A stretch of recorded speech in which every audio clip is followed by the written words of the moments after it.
What's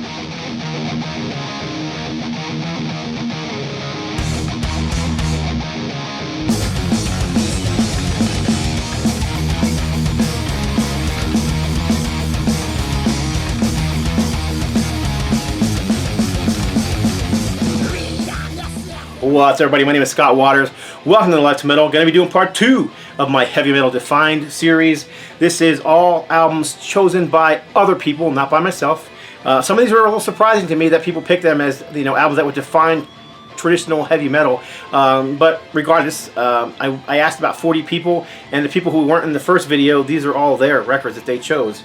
There is a top 3 based on the fact that several people voted for those, so we're going to get right into it. Start off with the very first one, and these, most of these are not in any specific order, other than the fact that they're all picked by people, and these are the last ones, the last answers I received. So first off, we got Jürgen Allmann.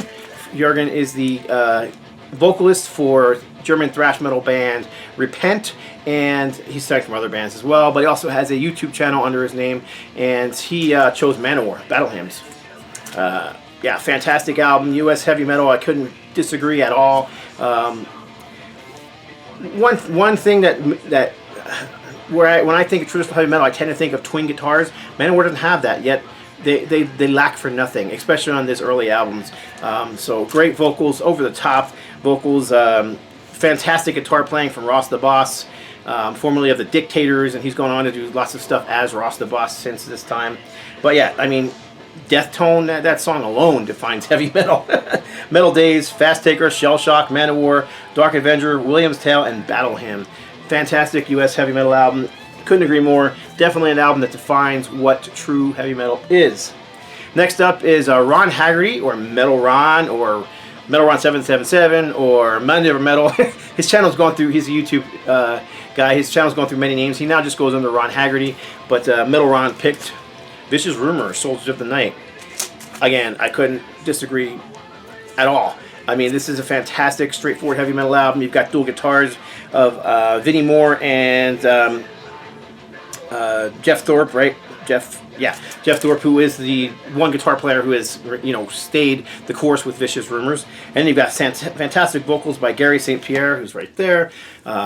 You've got, you know, faster songs, you've got mid-paced songs, you've got moodiness, you've got hooks, fantastic vocals, great guitar solos, everything you want in heavy metal you got in this album. So again, Metal Ron picked well. Well done, Metal Ron. But yeah, nobody else picked this album. Nobody else picked that Manowar album. So this next one, it was a little bit surprising to me, because I did say something that defines 80s heavy metal, and this guy picked an album that is not necessarily, isn't in 1980, it's actually 1978. But it is, I understand where he's coming from.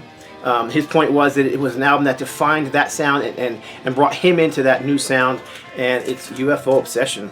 Michael Schenker on guitar, and indeed, he's right. Along with a band like Van Halen, whose 78 and 79 albums really helped define metal for the 80s, UFO's Obsession is the same way. So Michael Schenker's guitar works fantastic. Phil Mogg has those just awesome vocals that, you know, are instantly recognizable and charismatic, clean but aggressive. You've got the dual guitars, you've got the thumping, you know, rhythm section, you've got memorable songs, you know, you've got different tempos in each song.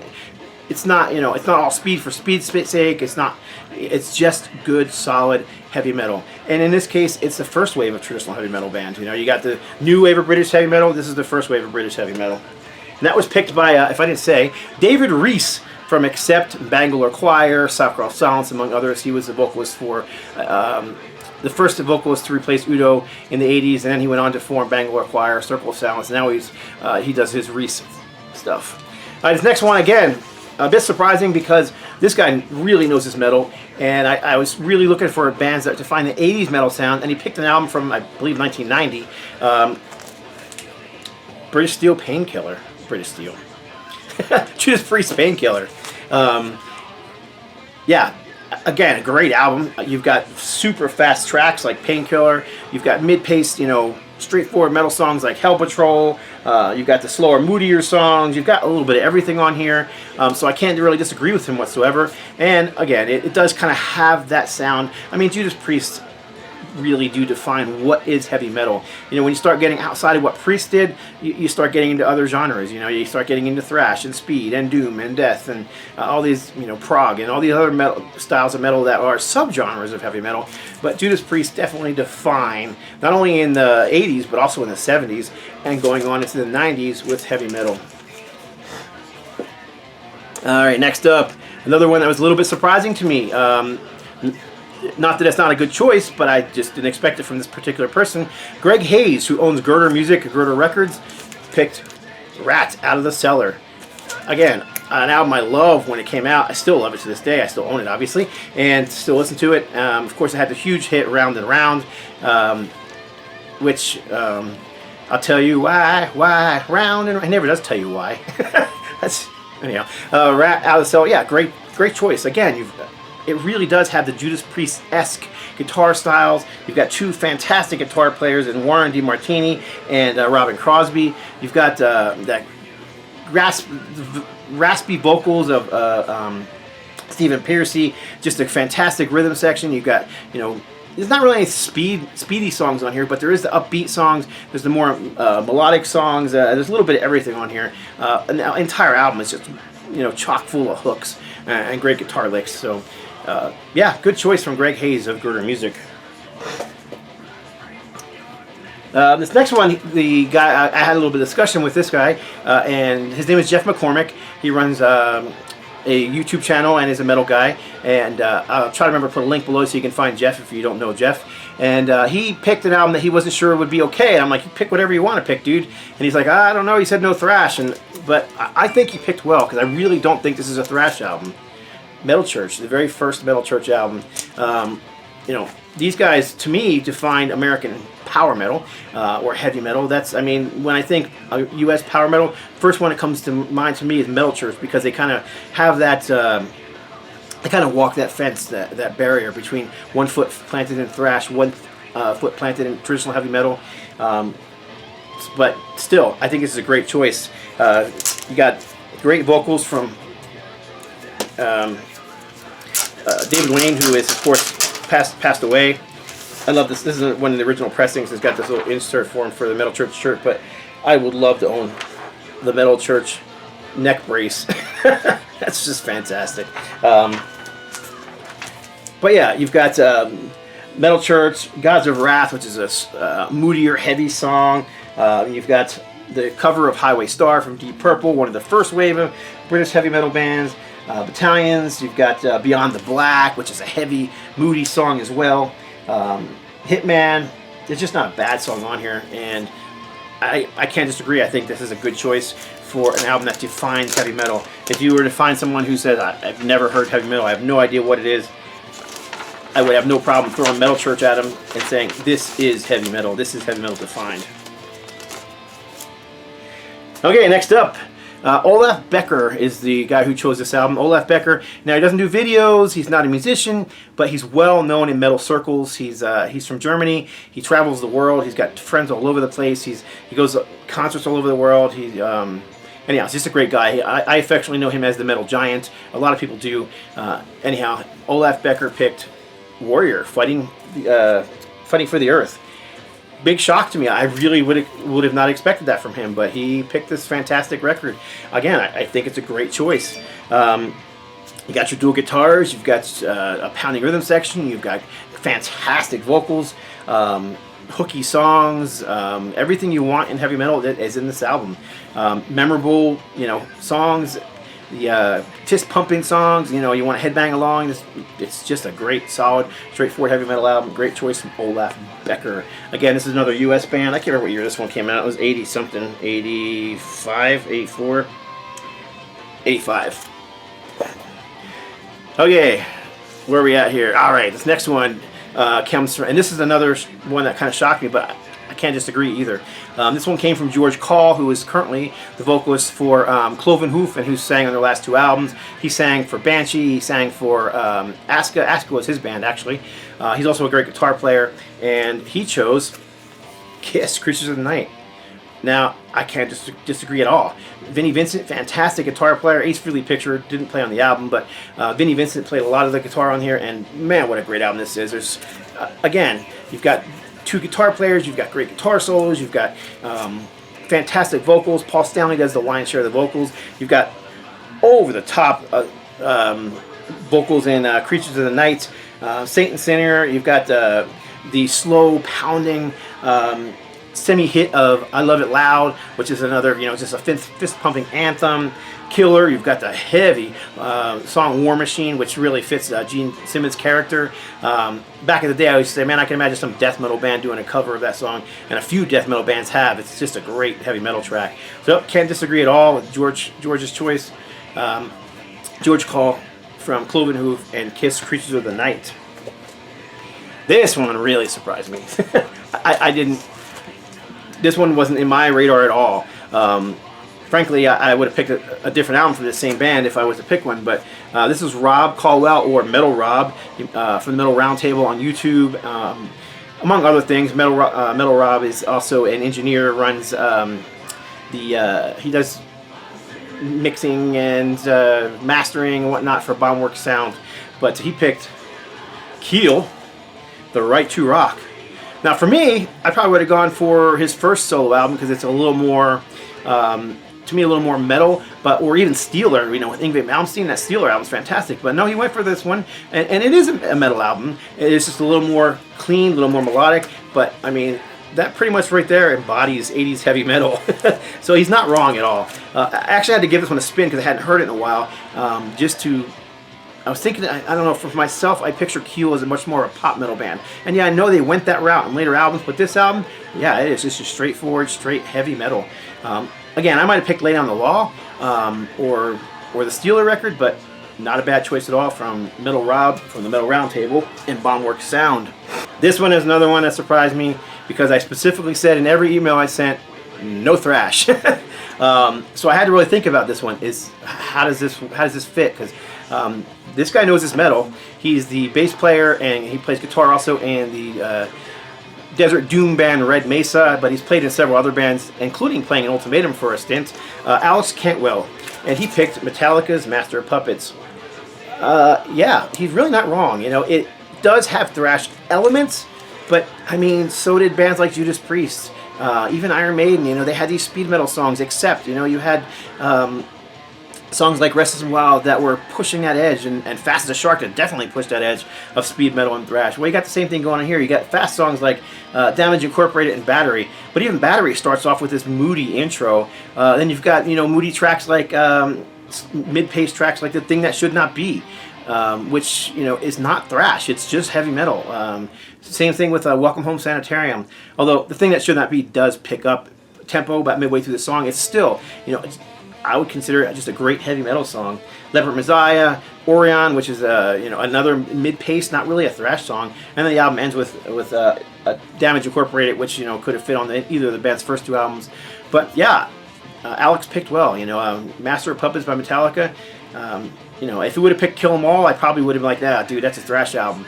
Even if he would have picked Ride the Lightning, you know, I still may have had a little bit of, I don't know if that represents true heavy metal, but Master of Puppets, yeah, it really does.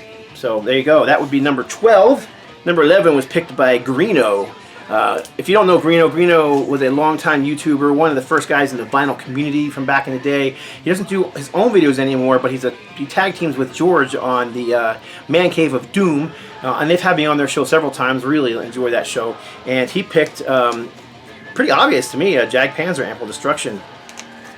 This is a high roller reissue picture disc, but yeah, Colorado, straightforward heavy metal band, probably one of the more underrated bands in heavy metal. Definitely well known, and this album definitely well loved. And again, I couldn't disagree with him at all. I think this is a fantastic album. It fits perfectly. I mean, it should rank up there with the likes of, you know, Iron Maiden, Judas Priest, and Accept. But unfortunately, they just never got to that level of success. Not that success or record sales really matter to metal fans, but you know, they deserved it. They just didn't get there, unfortunately. So, yeah, fantastic vocals from Harry the Tyrant Conklin. Fantastic dual guitars. Everything you want is on this record. Straightforward heavy metal from the mid-'80s. think it was like 83 that album came out. Okay, Larry Dean from Trytan picked this album. Trytan, who was kind of a prog metal band from the 80s. They were one of the first bands to release an album on the REECE label back in the day, and they actually have a new album coming out soon. Larry Dean and I have been working together on some album covers for the new stuff and for graphics. And so I asked him, what album would you pick as an album that defines heavy metal to you? Again, I get the stipulation: no thrash, no doom, no prog, no, just straightforward heavy metal. And he picked TNT, Intuition. Really surprising to me. I didn't expect anybody to pick this band, not because they're not heavy metal. I just don't know why. I just never connected them with, you know, traditional heavy metal. I always think of them kind of more as being slick and commercial. But his point was, there is no better tag team of great guitarists and great vocalists than this band. And he's right. They have fantastic vocalists.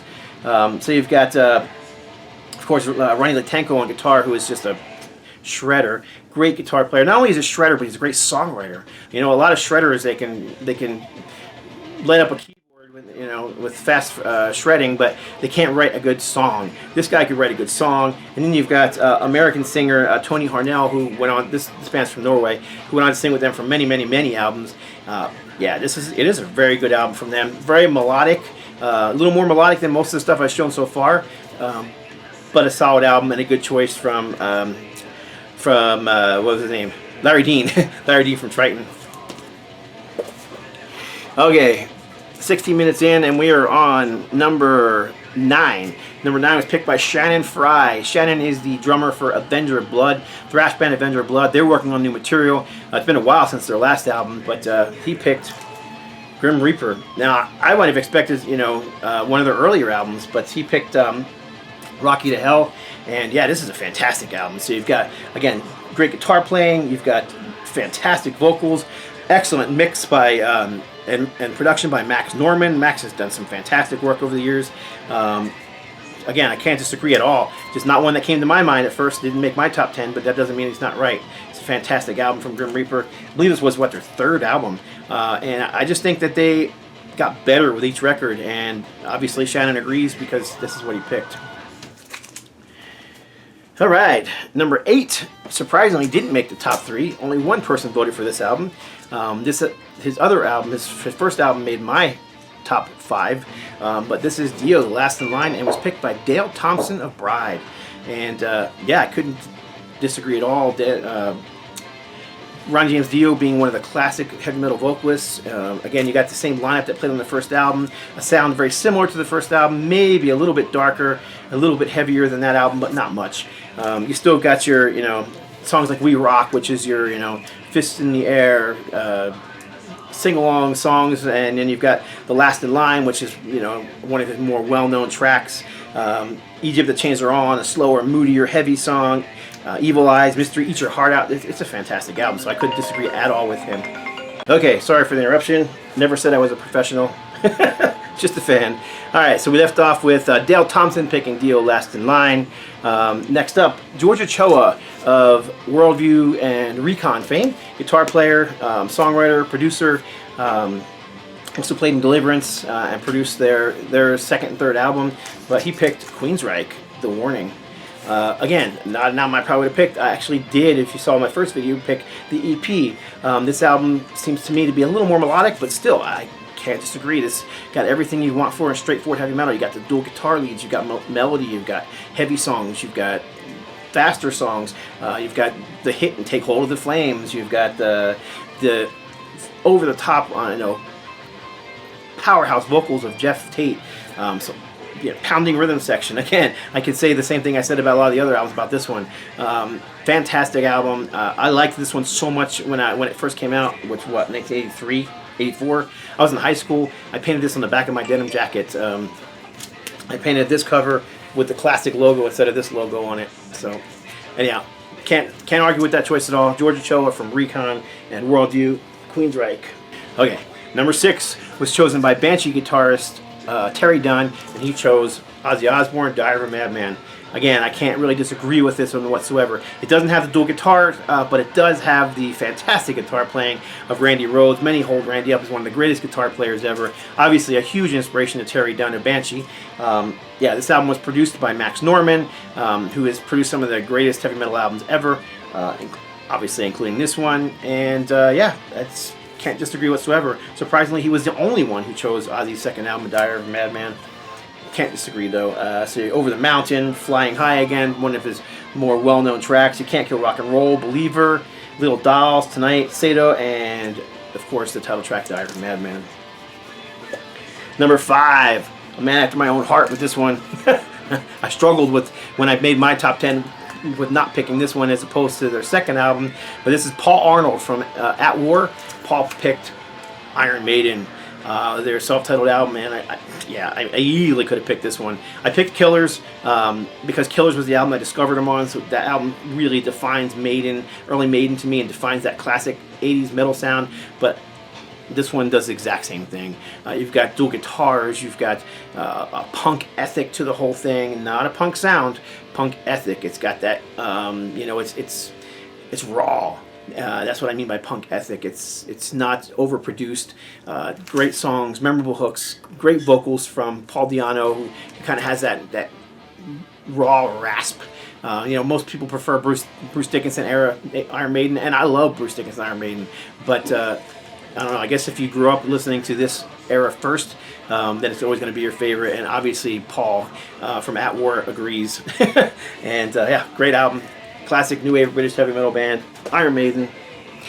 Only one person chose this one, and I nearly chose it. I just couldn't not pick the album I picked. It was my number 1 picked band from part 1 in the video, but this was picked by Steve Gaines. Steve Gaines being the guitar player from Bloodlust. He was actually the vocalist in Bloodlust. He was actually the vocalist in Avatar, and he's the guitarist and vocalist, or maybe background vocalist, but anyway, Anger as Art is his band, so Judas Priest, British Steel. Again, you can't really argue with Judas Priest being a definition of heavy metal, nor this album. To me, they simplified their sound from the 70s to this album a little more. They were going for that, you know, new wave of British heavy metal sound here. But you've got, you know, the well-known anthem tracks, Breaking the Law and Living After Midnight. But then you've got the speed metal of Rapid Fire. He actually wrote a note, and I wrote it down because I thought what he said was very well stated, but he said, British Steel is the perfect combination of hit songs, fast and up-tempo pre-thrash and speed metal, and mid-tempo moody songs, simple production. 40 years later, it still sounds fresh. And that's what Steve Gaines said, and I can't disagree with him at all. I think it's a fantastic choice. So, Judas Priest, British Steel, I got to see them a few years ago do this entire album live, front to back.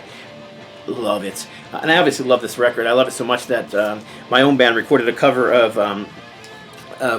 which one did we do? That's ridiculous, I forgot. Of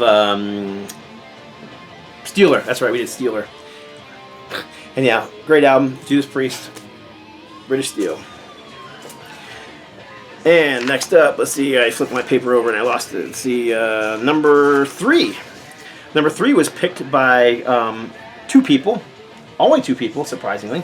But still, that's what makes it number 3, is because 2 people picked this one as opposed to all the rest were just one person picks. Iron Maiden, Peace of Mind. Now this was picked by Chuck Rayom from the Ruins. From the Ruins are a power speed thrash band from Nevada. If you don't know them, look them up. They're well worth checking out. Matter of fact, that's the band playing in the background right now if you can hear it. And also Aaron Morgosian, or the Metal Theologian on YouTube. And that was a surprise to me that he picked this album. I kind of think of Aaron as the guy who always picks some more obscure things, but he made a good point. I wrote it down, what he said, because I thought what he said was very poignant. And he said, if I can find the piece of paper I wrote it on. Let's see here. I got little scraps of paper all over the place. He said, Bruce Dickinson delivers in a way that people call operatic. Plus, you get Nico's virtuosity, and I think the epic stylings on that record are more defining than the punkier edge of the first 3, even though Peace stays firmly pure metal without straying into epic metal at all. So there you go. That's Aaron the Metal Theologian. And Yeah, I can't disagree. You know, Peace of Mind is a fantastic album. It's probably my favorite from the Bruce era, and there's not a bad song on it. Plus, it's got, I mean, just genre-defining songs like Where Eagles Dare, Die With Your Boots On, Flight of Icarus, and of course The Trooper. You know, I mean, those are all songs that, I mean, they literally define heavy metal, and people know those songs as Iron Maiden. So, all right, next up, number 2. Number 2 is picked by 2 different people as well, and this is Ozzy Osbourne, Blizzard of Oz. Originally, the band was to be called Blizzard of Oz. It was released as Ozzy Osbourne. The original members, pictured on the back here, were gone before they even knew it. But you've got Bob Daisley, who wrote most of these songs, and Randy Rhoads, of course, one of the greatest guitar players ever. Lee Kerslake, from who played with Uriah Heep. Just a fantastic backing band he had for this album, and of course Ozzy Osbourne from Black Sabbath. And yeah, I can't disagree. This is a great, fantastic record. So who's it picked by? It was picked by Bill Bafford, who is the owner of Rox Records, and he also is my co-partner in No Life to Metal Records. And then Steve Bodine, or the Harmless Rebel, on YouTube. So there you go, 2 guys who picked this record as their genre-defining album, heavy metal defined. And the very last one, this was picked by 1, 2, 3, 4 different people. So Ted Kirkpatrick from Tourniquet, drummer from Tourniquet, very well-known drummer, fantastic drummer. Also played with Trouble for a stint. Matt Hunt, from owner of Retroactive Records and the online store Boone's Overstock. And then Ron Reinhardt, vocalist from Dark Angel. And finally, guitarist and vocalist Vic Stone from Vindicator, all picked Iron Maiden, Number of the Beast. And yeah, I really can't argue with this at all.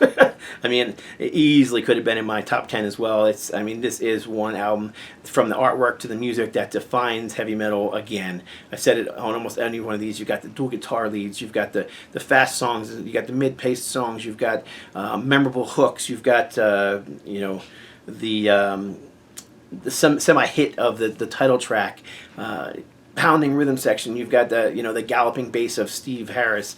I mean, Iron Maiden themselves, especially those early years, is heavy metal defined, so I can't argue with any of those guys. So there you go. That is what, 20 albums or 21 albums that picked by others that define heavy metal. 21 albums.